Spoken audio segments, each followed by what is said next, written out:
So as we sit here and think, I'm going to generate my motivation,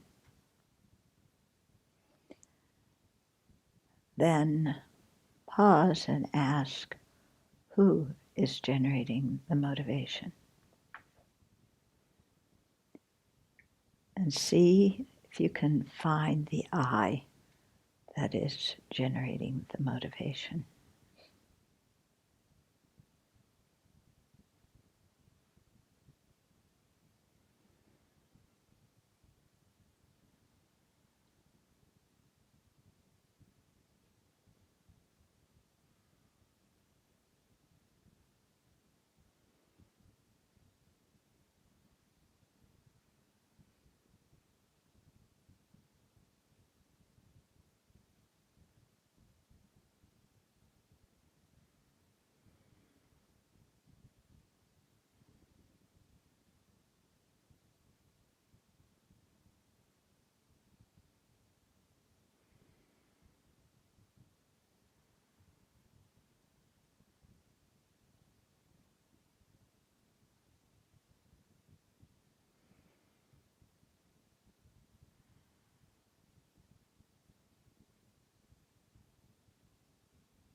So that I that is generating the motivation exists due to conceptuality, on the basis of the collection of the body and mind. There's the thought, a person.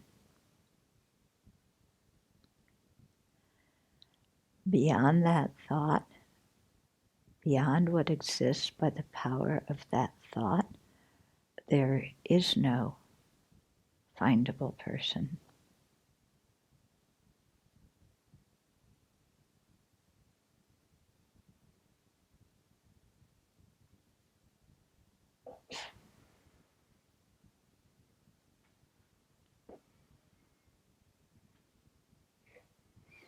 And yet, because there's the concept and the designation, on the basis of designation, the body and mind,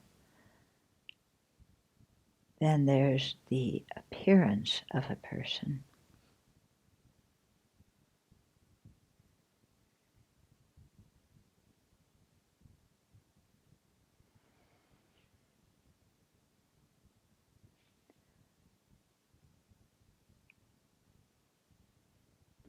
So the person exists as an appearance.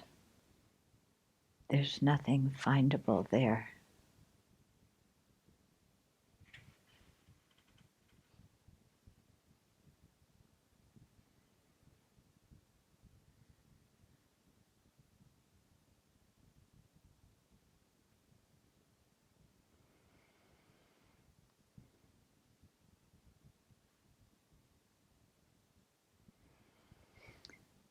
And so all phenomena exist merely as appearances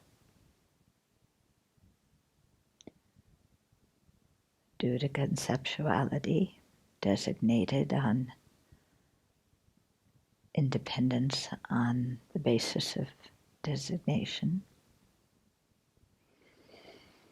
And in that way they all function.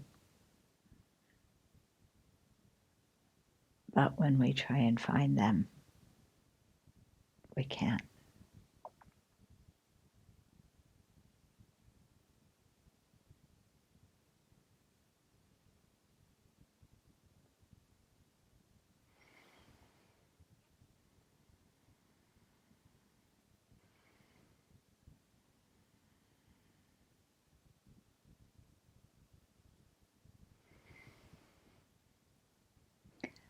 Yet due to the wrong conceptions, the wrong grasping that thinks that there really is somebody there,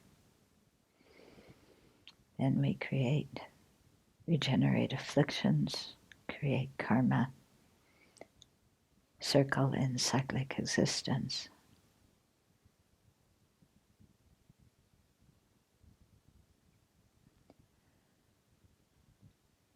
And so knowing that all that dukkha is avoidable,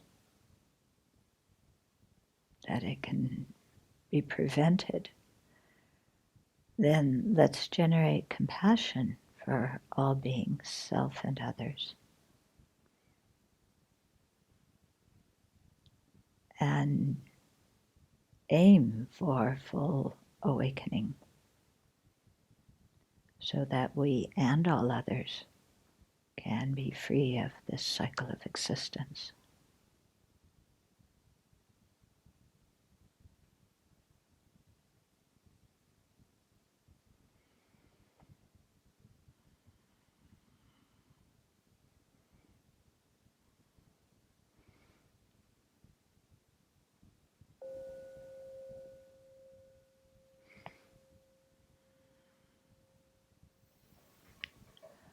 So, was there something a little bit uncomfortable about that meditation? Yeah?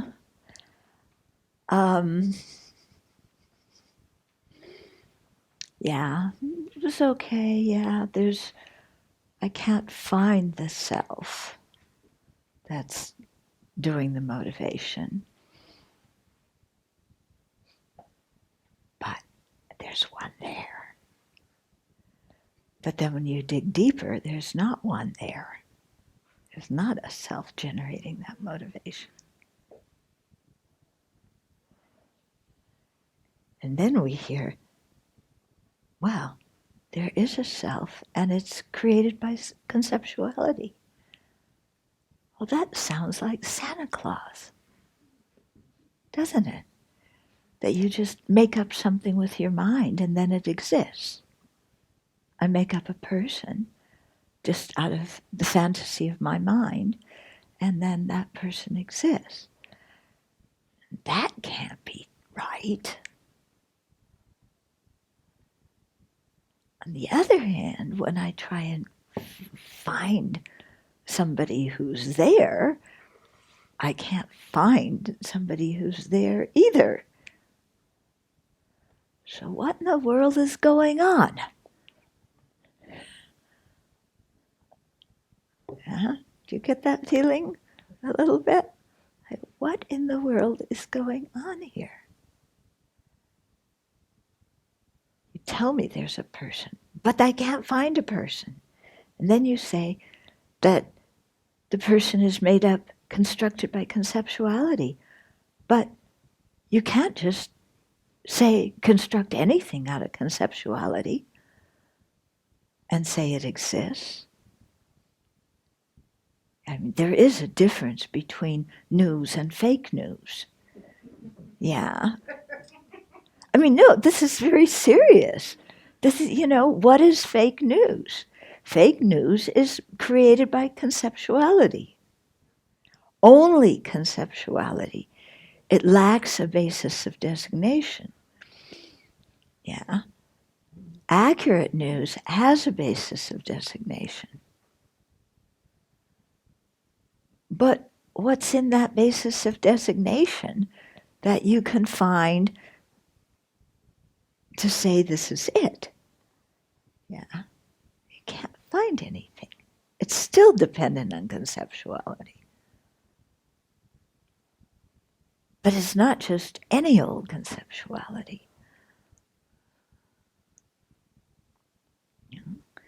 So there was a section yesterday, what was it called? About the difference between the conflict between appearance and emptiness. So this is it. Yeah. Oh, before we do that, there's a question here. Let me answer that. Okay, so somebody's saying, I can very much identify the feeling of a controller, someone who's in charge saying, you should, you must, therefore, do it. Okay, you have a controller? Yeah, I think everybody kind of has that voice inside. You know, get off your tush and get on that cushion. But I'm on my tush when I'm on the cushion. Okay, so a person saying, I have rich personal experience that this approach, of course, does not work.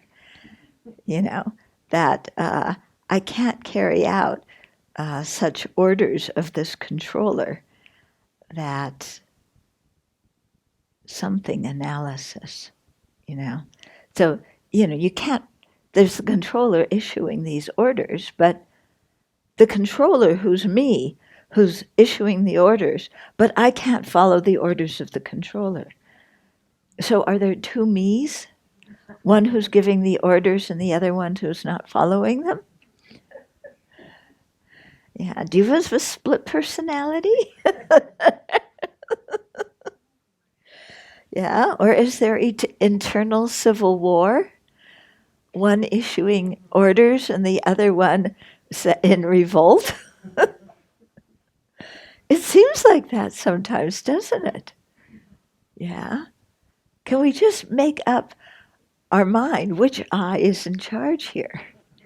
Yeah. Well, neither of them are, actually. Okay. Yet, I am the only one who can train my mind. Okay. I can repeat to myself, be content to create the causes and just keep coming back to the power of intention. But how to shift the feeling that there should be more that I can do? Yeah, that is, working with the feeling I can force my way to awakening. Yes, I can force myself to concentrate. I can force myself to not get angry. I can force even other people, because I control not only this body and mind, but I control the world. The problem is the world doesn't believe it, but I know I should be able to control the world. Yeah, don't you think? Yeah. So we'll all run for president, and then we'll realize we can't control the world. You know, this is the problem. You think that now I have the power, I can control everything, and then you realize you still can't control anything. Yeah. It still is all dependent on multiple factors. Yeah. Whatever you are at work, you think, oh, if I only was the CEO, then I could call the shots. Let me tell you, when you're a leader, you don't have a lot of power. Yeah. Aryadeva talks about it in 400 stanzas, and he says, whoever is a leader has power only because other people give them that power. When other people don't give them that power, they can't do anything. Yeah. So it's true. It's really true. Yeah. So how to overcome this thing that, you know, somehow I should be able to force my way to awakening? I think meditation on dependent arising is very helpful. To realize that, you know, to watch every time, make a decision or make a choice, and then stop and say, how did this choice come into existence? And then trace all the different things that were involved in that choice being made.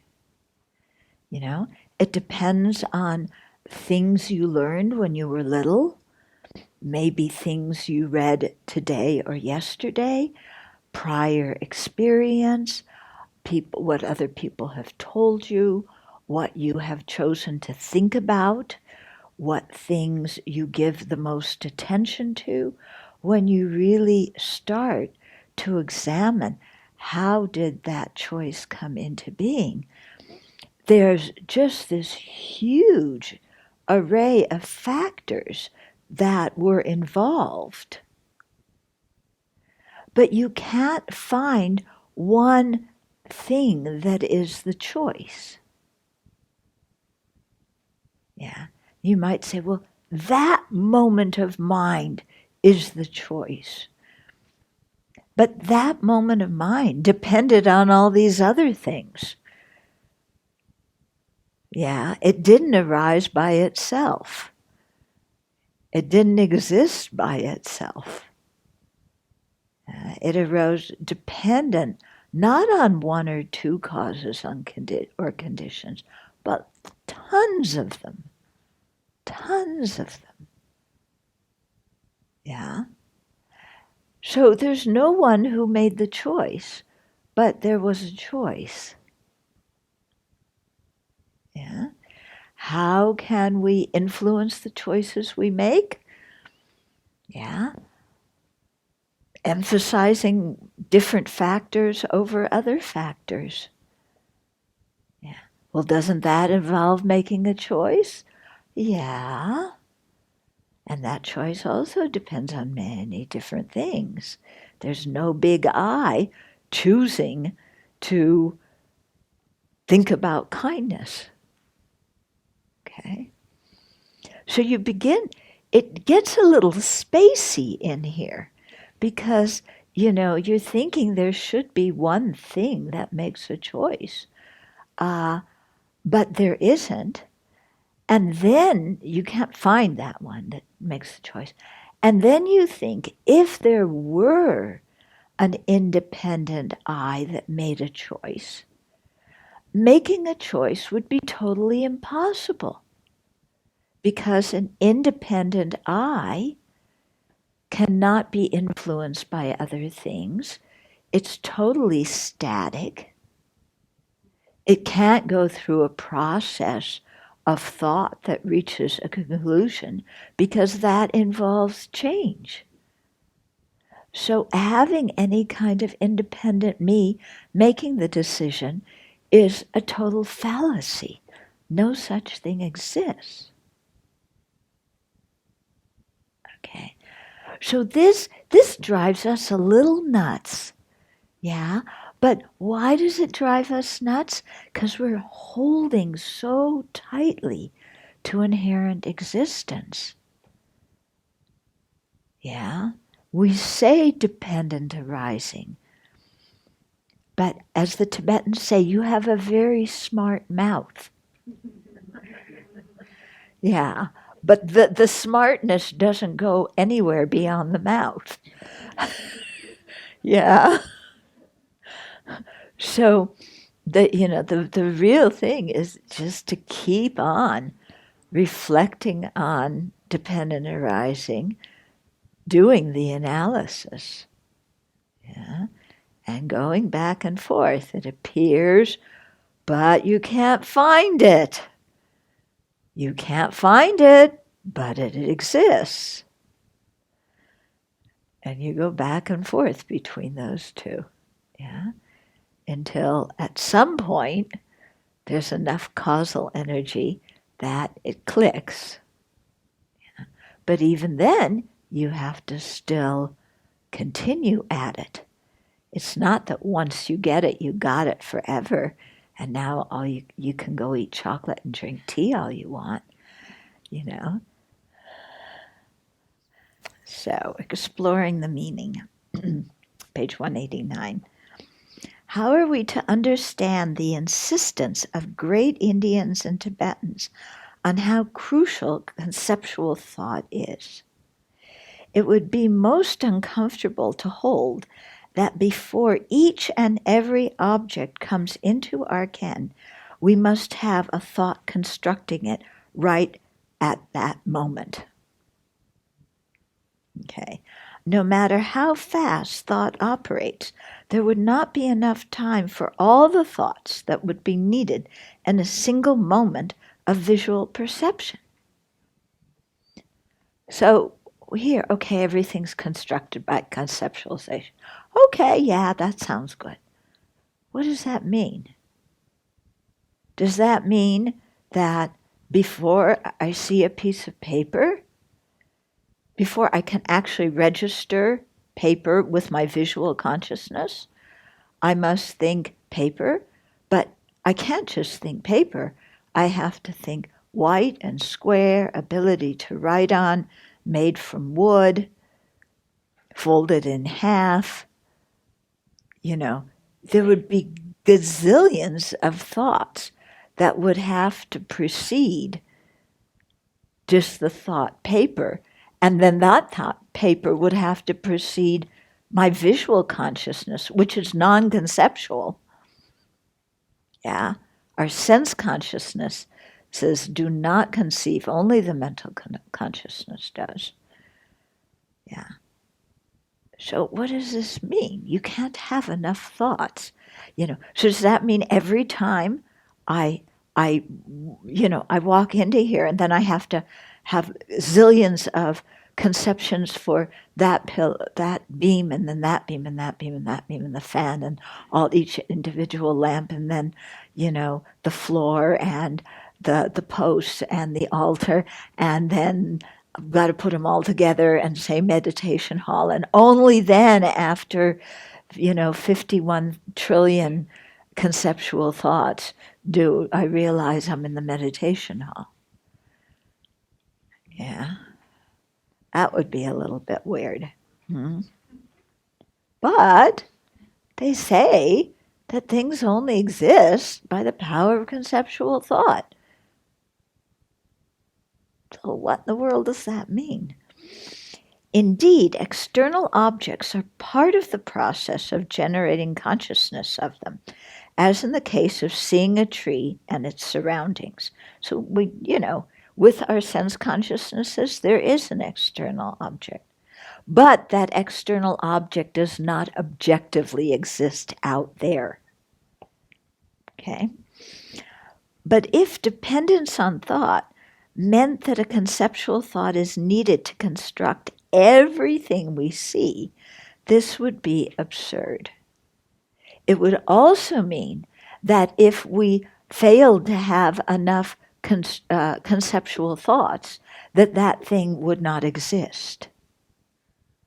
Yeah. So the Tibetans tell a story of, kind of the Lama sitting in his room,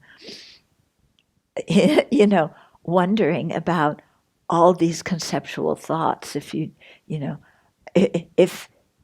if he has a lot of disciples come in the room, then there's a lot of conceptual thoughts. So then there's a lot of pillars who will hold up the ceiling and the walls.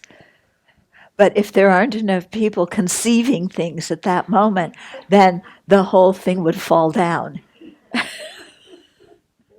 Yeah. So it's not like that either. Okay? Okay. Therefore, it seems to me that in the end, the meaning of the worlds being established by conceptual thought is that objects, without depending on a consciousness, cannot establish their existence right within themselves. Okay, so without depending on consciousness that conceives and designates them, that perceives them, and so on, things cannot set themselves up under their own power all by themselves. Okay, that's okay. They can't set themselves up. They need conception. But whose conception? And how does conception set them up? And why can't they? They look like they exist out there, and I just come along and perceive them. Why do we need conceptual thought to make them exist? And if they need conceptual thought, then can't I make them be anything I want them to be by conceiving them as such? So do you see how we go back and forth and we're trying to find something that makes sense, but everything we try and latch onto as I found it, now I know, doesn't work. Okay. So things cannot establish their own existence right within themselves. From this viewpoint, it is said that the world, all phenomena, both persons and things, is set up by conceptual thought. Okay, so he's telling us, okay, His Holiness often says that. There's two choices how things can exist. Either they exist inherently under their own power, from their own side, independent, or they exist dependent on the mind. There's two ways things can exist. So they don't exist independently, inherently. They must exist dependent on the mind. But then we ask, how do they exist dependent on the mind? We want to know the exact mechanics of it. Whose mind, who the thinker is, what the thought is. We approach that again with our grasping at inherent existence. Okay. I want to know, step by step, the truly existent process by which things depend on conceptuality. Okay. And His Holiness is just saying, that, just saying that you have to have gazillions of thoughts for something to exist doesn't make any sense. Trying to find the object in the basis of designation, you can't do that either. So the only alternative is that they exist dependent on mind, specifically dependent on conceptual thought. And that's the meaning of dependent on conceptual thought, that they can't be found any other way. We go, wait a minute. That's the meaning of relying on conceptual thought, is only that you can't find them any other way. I want to know the process by which this conceptual thought works. How is it that I look at that and I say fan, and that makes a fan exist? If I said giraffe, why doesn't that make a giraffe exist? And anyway, how does my saying fan make a fan exist? It's got to have something from its own side that makes it a fan. Okay, then you really like the Svatantrika view. There's something from its own side that makes it a fan, and I conceptualize it and say it's a fan. Both things together. Now we have the best of both worlds. But the problem with that is if there's anything from the side of that is a fan, then there's no need to have a conceptual thought that makes it a fan, because there's already something there that is a fan. So that alternative doesn't work either. The Svatantrikas at first, they seemed so appealing. Really, there's something there, because otherwise you could call anything anything. So there's something there that makes it a fan. There's something here that makes it me. And then we give it the name me. But if there's something here That's already me. You don't need to call it me. That's why they always say there's not one speck of true existence in something. Because if there were one speck, you're over and done with. Yeah, the whole thing would be truly existent. Okay. So I don't know, does this make you feel uncomfortable? Yeah.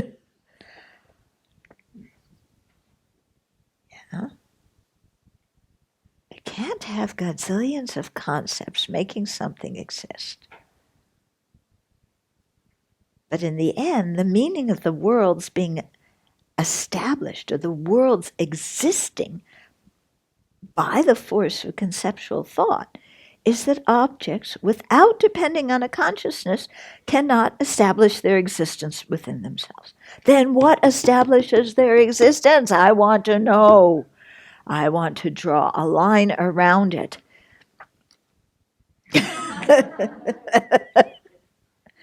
Then I know the source, the real thing that makes stuff exist. You see, we always come back to the grasping mind, continually. For instance, it is obvious that effects depend on causes. But it is, isn't it? You don't have an effect without having a cause. But causes also, in a subtle sense, depend upon effects. Every cause itself is an effect of its own causes, which preceded it. Okay. Yeah. So everything that exists is an effect of its own causes. It's also a cause of something else. Is it a cause or is it an effect? You can't be both a cause and an effect at the same time. Cause and effects don't exist at the same time. Yeah. So it can be the cause of one thing and the result of another thing at the same time. But just being cause and effect at the same time.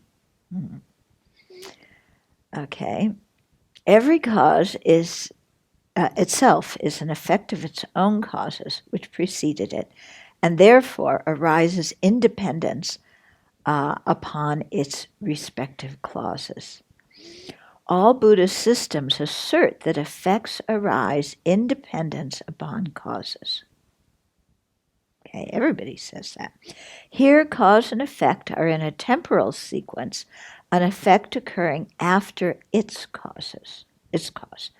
This is dependent arising in the sense of what we call dependent production, or causal dependence.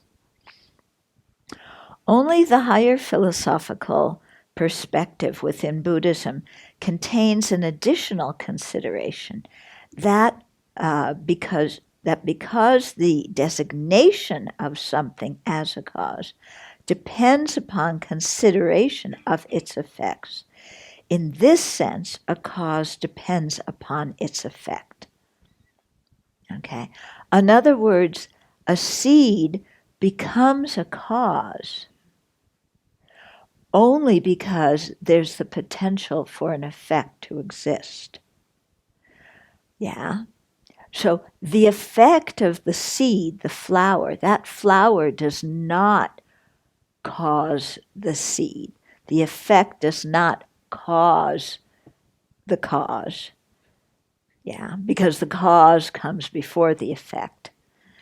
But for something to be a cause, there has to be the potential of an effect there. Without that, you can't designate something as a cause. Okay? Something is not a cause in and of itself. It is named a cause in relation to its effect. Here, the effect does not occur before its cause, and its cause does not come into being after its effect. It is in thinking of its future effect that we designate something as a cause. This is dependent arising in the sense of dependent designation, or sometimes His Holiness calls it mutual dependence. Okay. As Nagarjuna says in Fundamental Treatise on the Middle, a doer is dependent on a doing, and a doing exists dependent on a doer. Except for dependently arising, we do not see another cause for their establishment or existence. Okay. Now, it's interesting.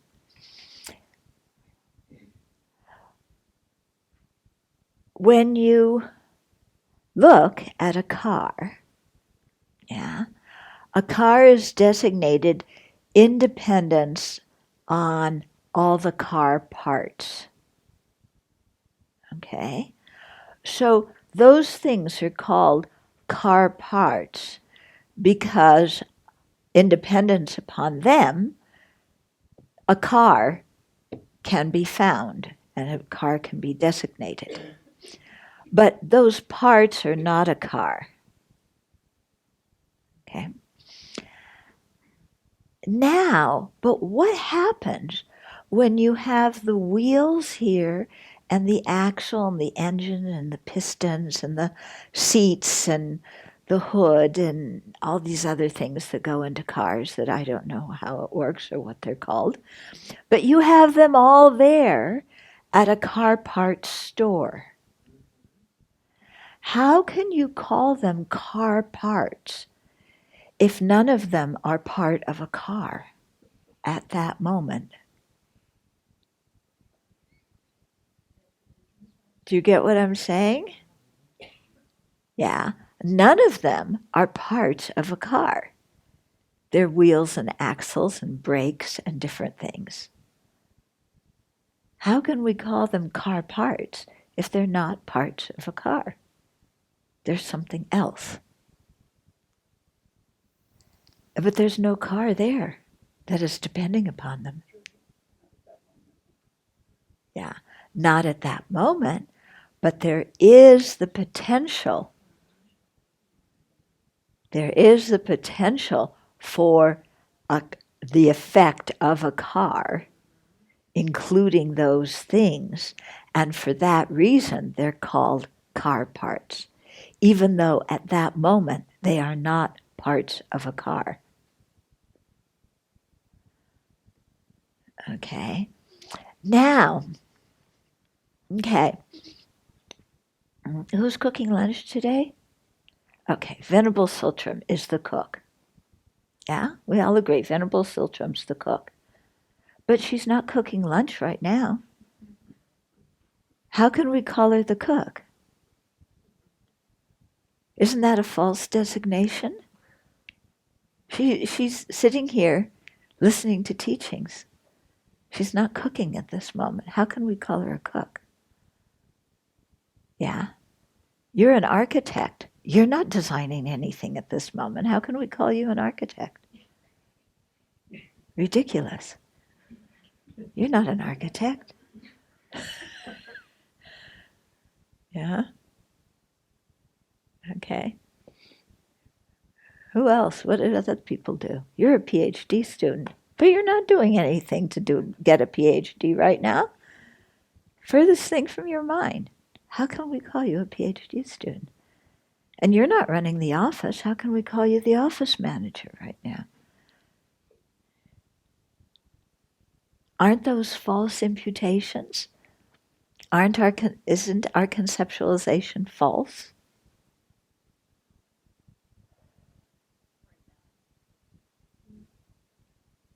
Is it false? Is it that she's not an office manager now, and when she goes and sits in that other building in the office, she becomes an office manager? But sometimes she sits there and she's listening to Dharma teachings online Is she the office manager? She's sitting in the office, but she's not doing office work. We've all agreed that she is the person suitable to be designated for that role. Yeah. Even though at that moment, she's not doing what fulfills the definition of that role. Okay. Do you see how conventionalities are kind of sloppy? Yeah.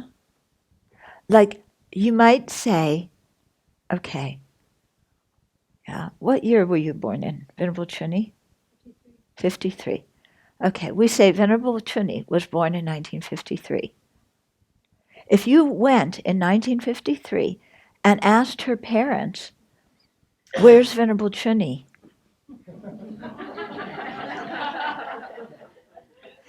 They wouldn't know what in the world you were talking about. Yeah. There's no Venerable Chuni. What are you talking about? Yeah. Yet, we say Venerable Chuni was born in 1953. Yeah. And everybody agrees, and nobody has a problem with it. Yeah. In the same way, everybody agrees that she's the office manager and she's the cook today, even though they're not doing anything related to their jobs. Okay?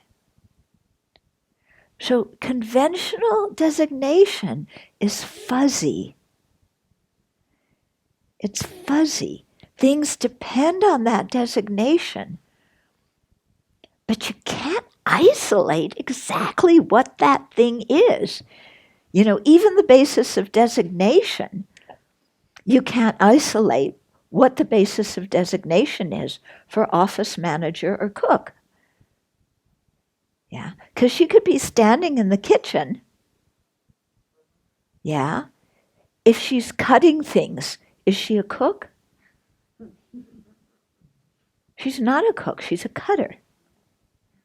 If she's stirring things, is she cooking?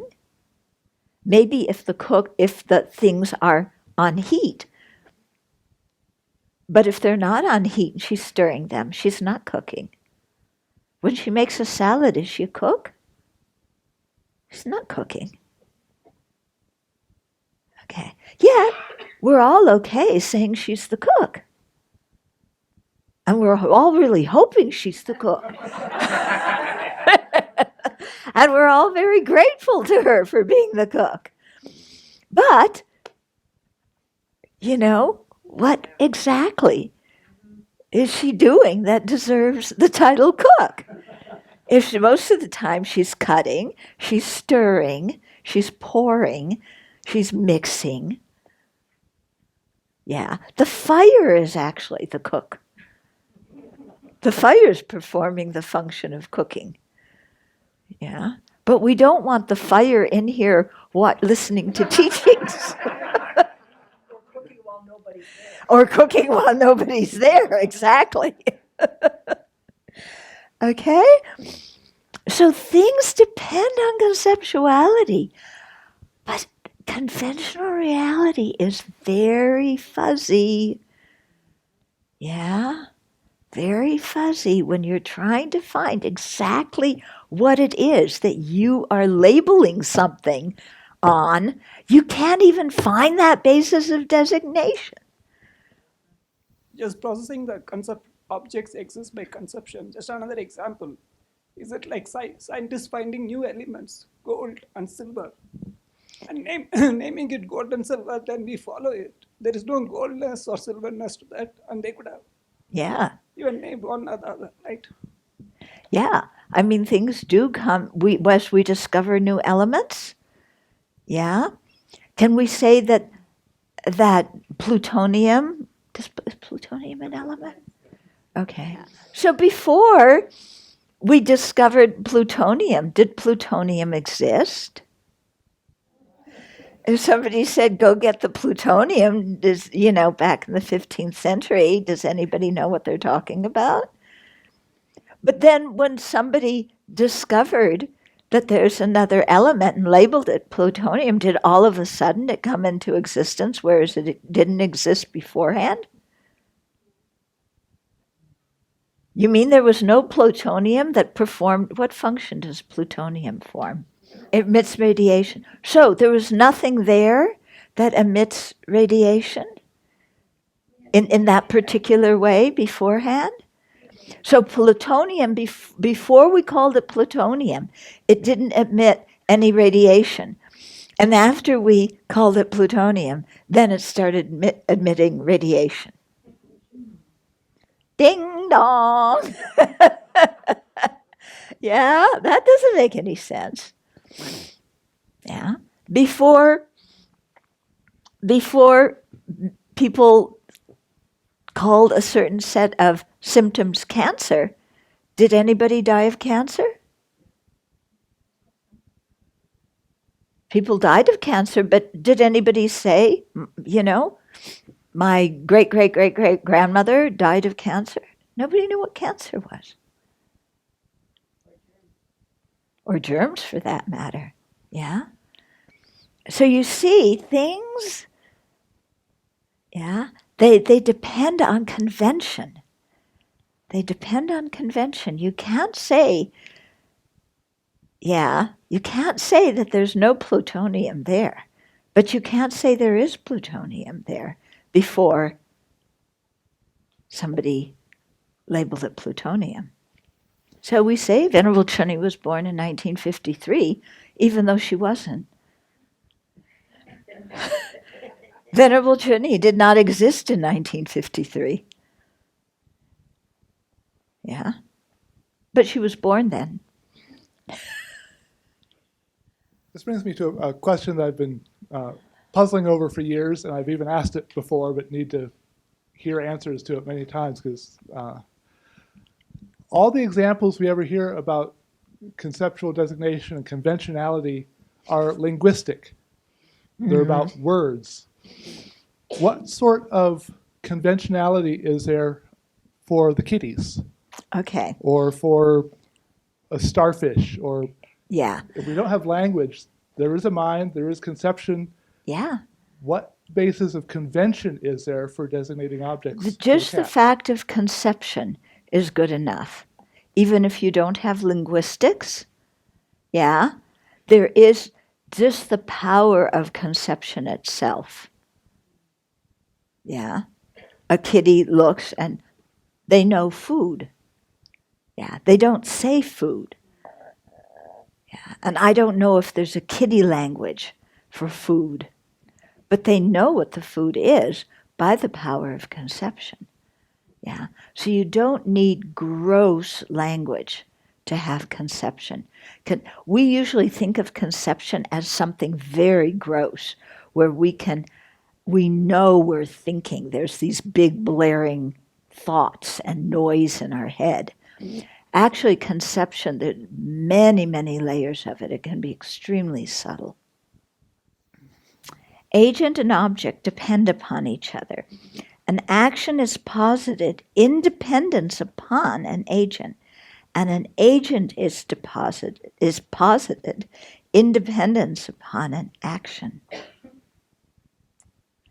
I'm reading this and my mind is getting distracted because I, in a manuscript, wrote independence upon, and the editor went through and changed it all into independence on. And Jeffrey Hopkins wrote upon. So it must be right. Because he's an authority on how things, or no, His Holiness said this. Yeah. So am I going to go complain to the editor? No, I have to choose my battles, and this is not one of them. Yeah. An action arises in dependence on an agent. And an agent arises in dependence upon an action. See, even what we call correct and incorrect use of words, you know? We think this is like truly existent. You can't say upon, you have to say on. You know what else she corrected? Due to. Whenever I said due to, this is due to, due to having a lot of rain this spring, we had to delay the excavation. Every time I wrote due to, X, X, X, X, and it got changed to because of, or owed to, or some. Yeah. Then I looked. I went in because my friend gave me a book about English grammar and stuff. I looked it up. I was going to show her she was wrong. Due to is okay. Well, that book didn't agree either.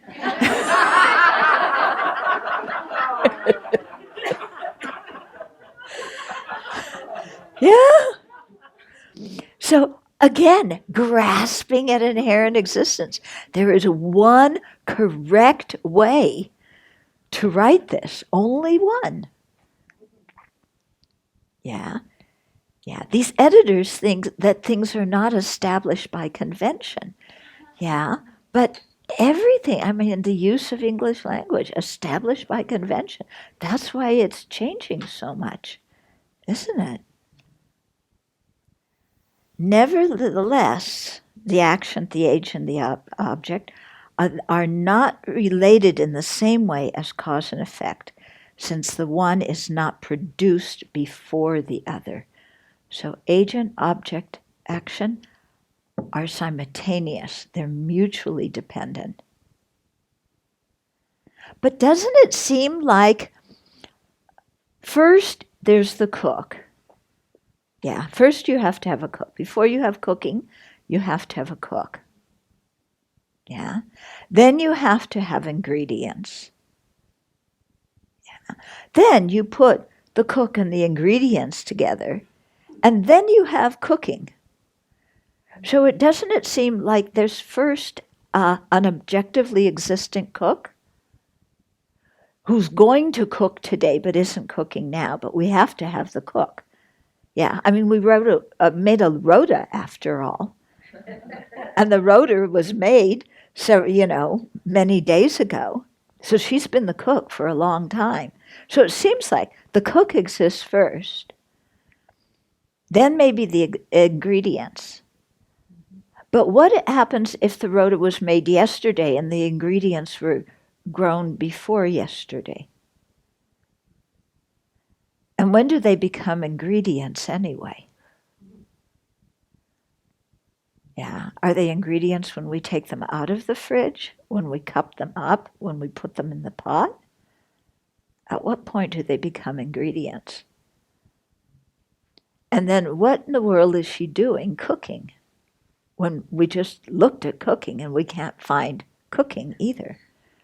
So it seems in some way that all these things are out there existing independent, and then they just kind of came together, and we have the cook is cooking the cookables. Yeah? Yeah, can't I say cookable? Yeah, if we all agree that cookable is a word. Yeah.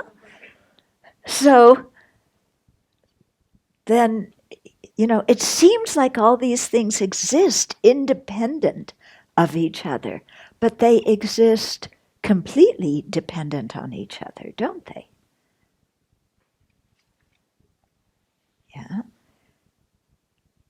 It's funny. It's strange. How is it that in general things are relative? How is it that a cause is relative to its effect? Yeah. What makes a cause related to its effect?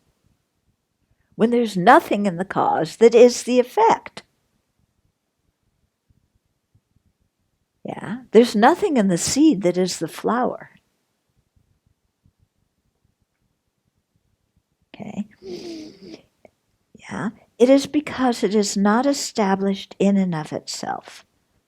If that were the case, a cause would not need to depend on its effect. It would already be a cause, even if there were no effect.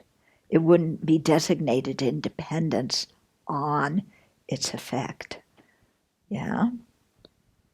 But there is no self-sufficient cause, which is why we do not find anything in and of itself when we analytically examine a cause, despite its appearance to our everyday mind that each thing has its own self-contained essence or being. Mm-hmm. Because things are under the influence of something other than themselves, the designation of something as a cause necessarily depends upon consideration of its effects. This is the route through which we come to realize that this more subtle understanding of dependent arising as dependent designation is correct.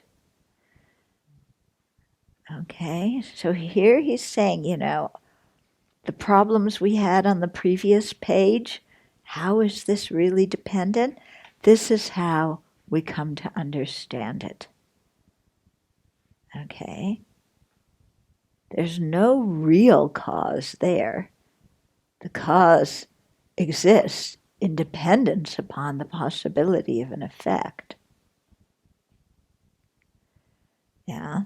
If there were a real cause there, then there would be no need for any effect for it to become a cause. So then even things that aren't causes we could call causes, because they would all be similar in not being effects, in not depending on effects. Recently, while in South India, after making a pilgrimage to Mount Sri Pravata, where Nagarjuna lived near the end of his life, I bestowed an initiation on a large audience in a Buddhist tradition called Kalachakra.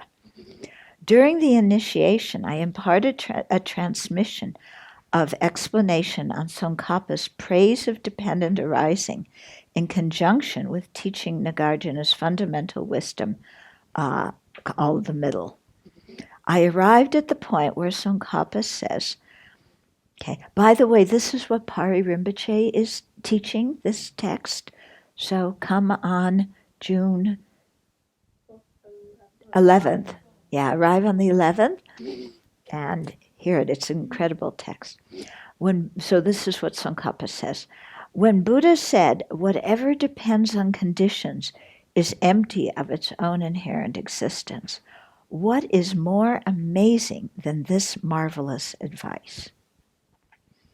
Then His Holiness said, I thought, this is really so.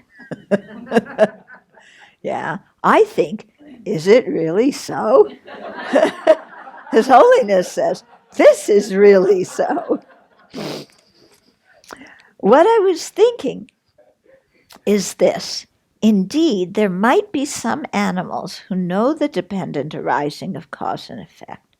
But for us humans, the dependent arising of cause and effect is undeniable. But when you take it further, the dependent arising of cause and effect comes because of dependent designation, which itself indicates that cause and effect do not have their own being. If they do not have their own being, then it needs a period. If they did have their own being, they would not have to be dependently designated. Okay, so here he's saying that just understanding causal dependence is not sufficient. There's a deeper level of dependence, this dependent designation. And causal dependence depends on dependent designation. In other words, you can't have causal dependence without having dependent designation. Now, not all the Buddhist philosophical tenet systems agree with this. Many of them say, yes, you can have causal dependence, because not everything is dependent on designation. There are things that really exist there objectively, just like it seems to us. So this is what some of the lower systems say. And we can understand why they say that, because it makes sense to our deluded mind. Yeah? But the Prasangikas, the higher system, says, just understanding causal dependence isn't getting to the bottom of dependent arising. As Nagarjuna's follower Buddha Palita says in his commentary on the 22nd chapter of the fundamental treatise called Wisdom, if something exists by way of its own entity, what would be the need for being deposited dependently? That's exactly what I was saying about the fan. There's something in there that makes it a fan. We don't need to label it fan. Yeah. Indeed, if a thing existed in itself, that alone would be sufficient. You could just say, it is this, without needing to relate it to anything else. That's the thing. But everything we identify in relationship to something else. Everything is identified in relationship to something else. Nothing can be what it is independent of relationship to something else. Yeah. So we look at carpeting. You might look at, how is the carpeting related to something else? Everybody who walks in here knows it's carpeting. No. To be carpeting, it has to cover a floor and people have to walk on it. Even if it's not covering a floor and people aren't walking on it now, if it's still wound up in the roll, it's still okay to call it carpeting, because it's related to a potential for a result in the future. Because it is not established in and of itself, there is no alternative but to posit it in relation to something else. I have continued to find this thought helpful. In the same way, Tsongkhapa says in the three principal aspects of the path, with the two realizations of dependent arising and emptiness existing simultaneously without alternation, definite knowledge entirely destroys the mode of apprehension of inherent existence. Upon only seeing dependent arising as incontrovertible, at that point, analysis of the view of reality is complete. I like our translation better. Yeah. It's funny to read another translation, isn't it? It's like, what in the world is he talking about? Okay. Yeah. But the point is that our analysis of emptiness is complete when, after seeing the emptiness of something, we arise from that meditation and see that it exists conventionally due to being conceived and designated. Yeah. And it's conceived and designated and it functions despite it lacking any essence of its own. Yeah. When you can put those two things together, then you got it. Reflecting on the dependent latest work at the heart of dependent arising of cause and effect confirms the understanding that phenomena are merely nominal, merely imputed, no more than that. When you understand that mere imputation alone undermines the concept that phenomena exist in and of themselves, your task of figuring out the Buddhist view of reality is complete. I have hopes that I am approaching this point. If you understand that, no matter what appears, whether to your senses or to your thinking mind, those objects are established in dependence upon thought.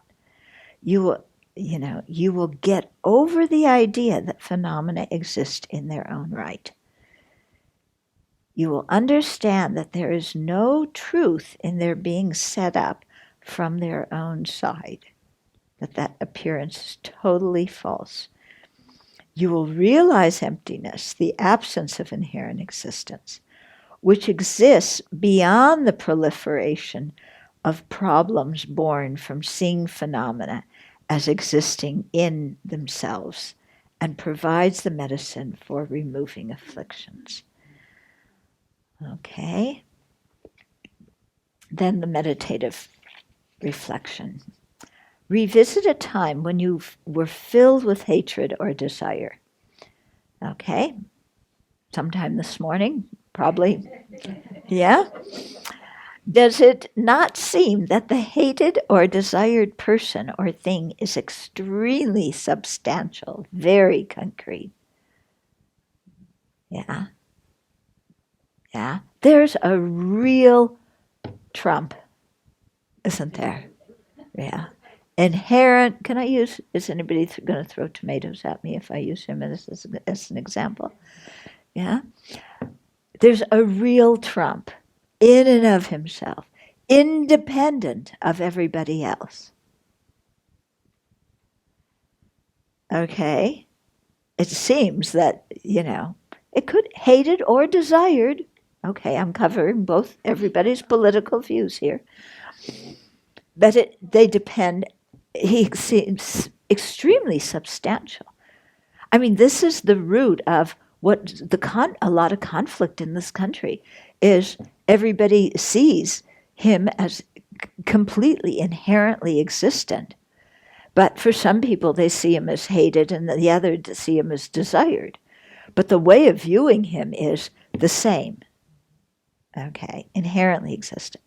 Since this is the case, there is no way you can claim that you already see phenomena as dependent on thought. Yeah? You see them as existing in their own right. Remember that you need frequent meditation on emptiness to counter the false appearance of phenomena. Okay? And just the fact that what we see, the person we see as hated or desired, somebody else in the country sees the opposite way. Both of us see substantial existence. One sees inherently wonderful. This guy's going to do wonders for our country.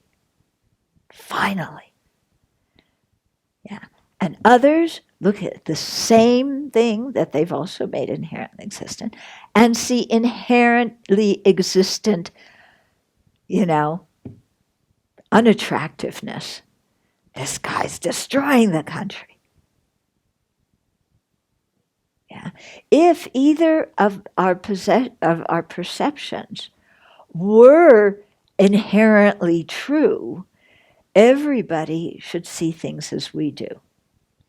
And this is why we get so mad at people who see things different politically, because we think our view is the one right way. Yeah, that the other people are just being deluded. But they think we're just being deluded, which is why we think they're deluded. Yeah, they're deluded because they think we're deluded. Okay. And they think we're deluded because we think they think that we're deluded. Yeah? How this realization helps in identifying inherent existence. So before, he started out with inherent existence and then showed us how things are actually exist by dependence, specifically dependent designation.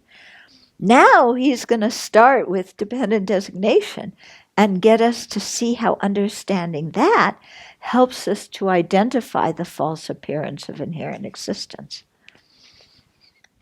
All Buddhist systems assert that existence and non-existence are determined by reliable cognizers. From this perspective, the object and the subject seem to have equal power. The highest Buddhist system, called the Middle Way system, and within it the Consequence or Prasangika school, take this point even further, saying that it is not that a reliable consciousness finds things existing in their own right. Rather, those things themselves depend upon being set up by conceptual thought. Nothing can exist except by being set up by conceptuality. Everything is seen to depend on the mind. The mind is the authorizer. Okay? So it seems to us that first there is, or not first, I don't know what order, but there is a reliable cognizer sitting out there somewhere inside of us, waiting to perceive a reliable object. Yeah? And that reliable object, which inherently exists, independent of other things, because it's inherently reliable, is waiting out there to be perceived by a reliable cognizer. So you have an inherently existent reliable cognizer and an inherently existent object, and they're both waiting to go kerplunk so that this one can perceive that one and make that one exist by the power of conceptuality. Wrong. Okay? And what sounds really weird is this cognizer becomes reliable in dependence upon perceiving a reliable object. And that object becomes reliable in dependence upon being perceived by a reliable cognizer. So, do you have the chicken or the egg? Yeah? You say, but they both become reliable dependent on each other. So what's the immutable criteria for making them reliable? There's got to be some. It's got to be independence upon or independence on. You have to have some immutable criteria.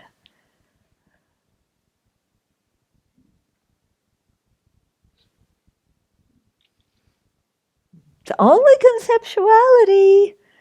Yeah, we all agreed that this was a thermos. But there's no thermos in this object. Okay. This is why Buddhist scriptures say that the I and other phenomena exist only through the power of conceptual thought.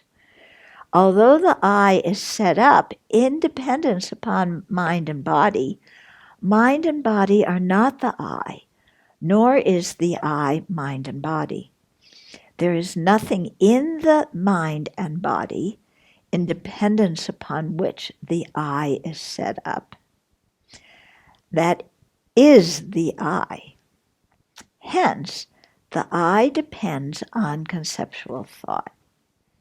It and all other phenomena are only set up by the mind, period. When you understand this, you get a little idea that persons do not exist in and of themselves and are only dependently established. And when you see that phenomena usually do not seem to be under the influence of conceptuality, but seem to exist in their own right, you will think, that is what is being refuted. Okay, then the reflection. The I is set up in dependence upon mind and body. Okay. However, mind and body are not the I, nor is the I mind and body. Therefore, the I depends on conceptual thought set up by the mind. There's no other alternative for the I to exist. If it's not the mind and body, and it's not separate from the mind and body, the only other way it can exist is through the power of conceptuality. Yeah, even though we're not completely convinced of that. The fact that the I depends on thought implies the I does not exist in and of itself. Okay. Now notice that you have a better sense of what it means for something to exist in and of itself. The inherent existence, that realization of emptiness, is aimed at refuting. That's the end for this year. Next year, we start on chapter 21. But in the meantime, think about this. There's a lot to think about, isn't there? There's just a few pages, but boy, there's a lot in there to think about. And not just think about once, you know. It really requires again and again and again and again. Yeah.